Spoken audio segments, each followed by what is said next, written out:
હવે વાત કરીએ જામનગરની તો જામનગરમાં વીજળી પડવાની ઘટના બની છે। ગુરુદત્ત સોસાયટીમાં મકાન પર વીજળી પડી મકાનની છત પડતા 4 વ્યક્તિ ઇજાગ્રસ્ત થયા છે। ઇજાગ્રસ્તોને સારવાર માટે હોસ્પિટલ લાવવામાં આવ્યા છે। તો આ ઘટના જામનગરમાં બની છે। એક તરફ જામનગરમાં સતત વરસાદી માહોલ છે અને વરસાદી માહોલની વચ્ચે વીજળી પડવાની ઘટના બની। ગુરુદત્ત સોસાયટીમાં મકાનની છત પર વીજળી પડી મકાનની છત પડતા 4 व्यक्ति इजाग्रस्त थया। વધુ માહિતી મેળવીએ સંવાદદાતા મુસ્તાક પાસેથી। મુસ્તાક, એક તરફ જામનગરમાં વરસાદી માહોલ અને વીજળી પડવાની પણ ઘટના બની છે, શું માહિતી?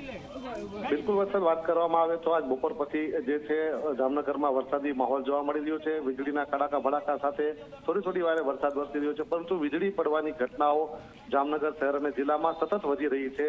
અત્યારે જો વાત કરવામાં આવે તો આજે સાંજના સમયે જ્યારે વરસાદ શરૂ થયો એ સમયે વીજળી પણ પડી રહી હતી અને ગુરુદત્ત સોસાયટી છે તેમાં એક રહેણાંક મકાન છે તેના જે તે ઉપર પણ એક વીજળી પડી। વીજળી પડવાના કારણે જે તેનો રવેશનો ભાગ આખો તૂટી અને નીચે પડ્યો હતો અને જેના કારણે ત્યાં રહેલા 4 જેટલા વ્યક્તિઓ આ રવેશ તૂટવાના કારણે જે છે ઇજાગ્રસ્ત થયા હતા। ઇજાગ્રસ્તોને તાત્કાલિક સ્થાનિકોએ ભેગા થઈ અને 108ના મારફતે જે જીજી હોસ્પિટલ સારવારમાં ખસેડવામાં આવ્યા છે। જોકે સદનસીબે આ ઘટનામાં હજુ સુધી કોઈ જાનહાની થવા પામી નથી। બિલકુલ મુસ્તાક, માહિતી બદલ આભાર। રાખીને પેલા બંધ કરજો દરવાજો ઈ બાજુનો।